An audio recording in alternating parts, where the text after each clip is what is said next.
Hello, and today we are going to build a very simple, pretty cheap randomizer for any kind of redstone build you want to do. Now, I developed this myself. I don't know if anyone else came up with it first, but I haven't seen any videos on randomizers since I haven't really needed them. But I thought, maybe I should do a quick tutorial on this since, I came up with something neat and I think it's pretty cheap. So, this is basically a clock to get you started.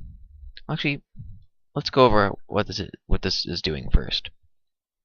Basically, we have a clock activating a dispenser, and you can basically have this any kind of input. I just made it a clock because it could be like some kind of like constant running thing, like lights or something.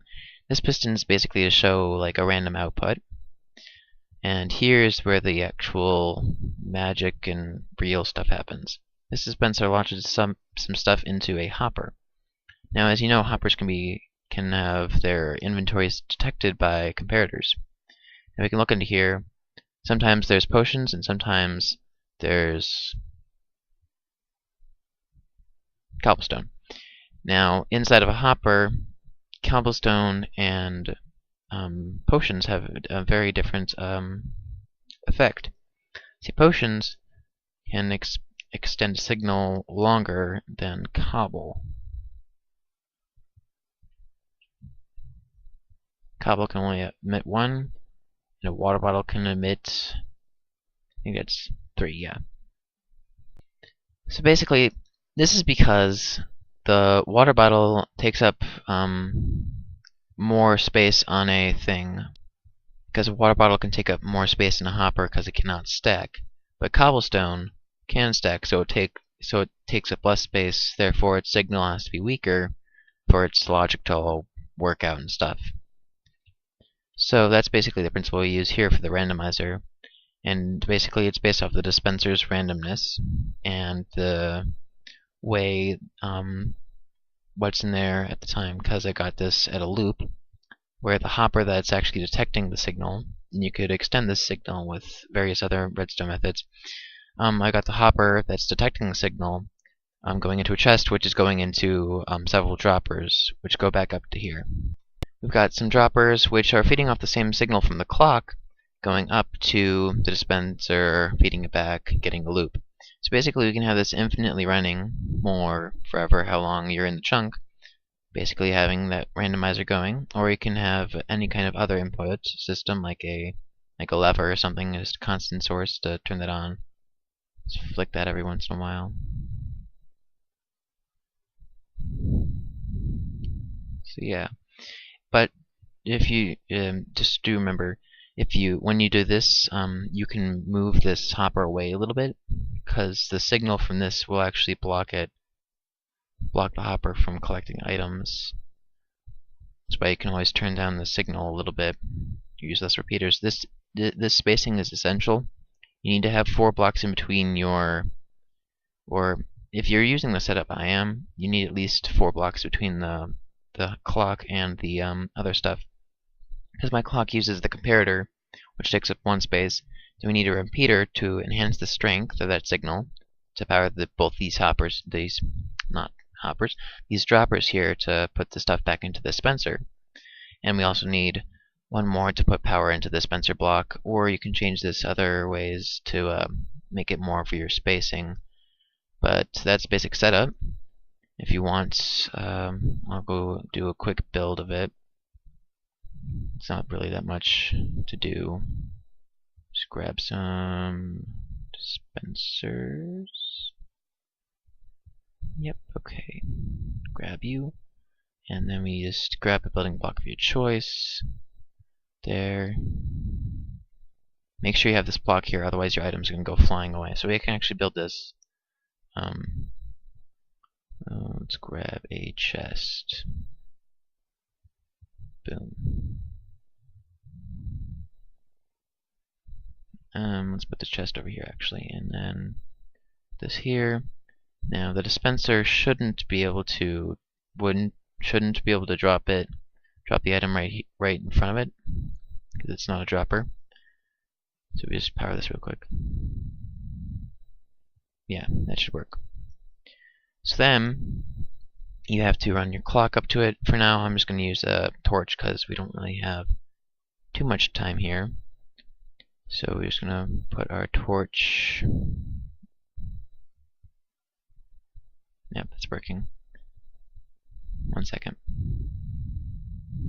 Yeah, I just had to close something.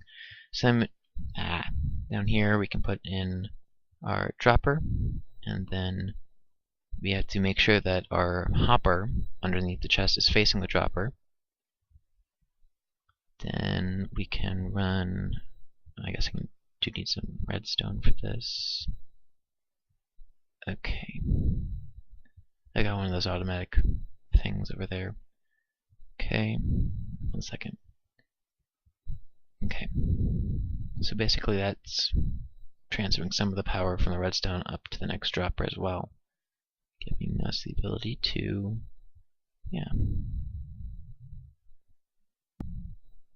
So actually we can move this, we should move this over one more. Your elevator system should be right next to your dispenser block, because the way I have it set up, you have power going into this block, which is essential for powering this elevator block, and then the other part of it is being powered by this one. So we can just add another drop hopper here, and that will carry the items through. You can block that off too if you want.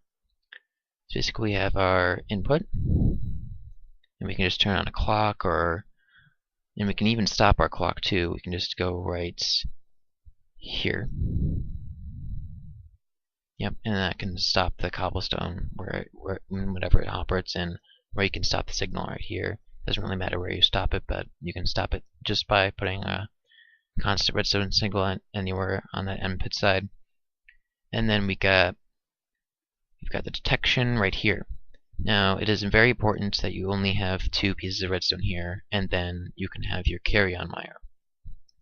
Now basically by having those 2 pieces of redstone there, it's saying that if you have something that can produce that much strength go into the hopper, like the water bottle, you can send off your signal and activate whatever it is you want to activate with your randomizer.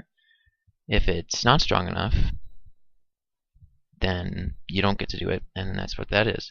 And eventually it all gets dropped up to here, or up into this dropper. So far it's only in this one, but if we had our input coming in from the back, like over there, it would go into here, it would drop that one off, drop that one up there. Next time it goes through, it'll drop off that one up there, and that one goes up there and back into the dispenser. The next time it goes off, it goes all the way up into the dispenser. And you can put in more or less, but you need at least like 3 potions and at least like half a stack of cobble for this just to work relatively randomly. Otherwise, if you only have like 1 water bottle and 1 cobblestone, obviously it's going to be like on and off like every other, or it's going to be at the very least slow, or there's going to be like a whole bunch of ons and a whole bunch of offs. So it's going to be a different kind of randomness setting, but for the best kind of like randomness, I guess you could say, is put a stack and half of cobble or whatever block you choose, and 2 to 3 water bottles in at once. I put in like 2 stacks ish, and then like filled practically the rest with potions just to see what it's like. This one's on more of the time, obviously, because there's more potions, but if you could take out a few potions, then this could be on less.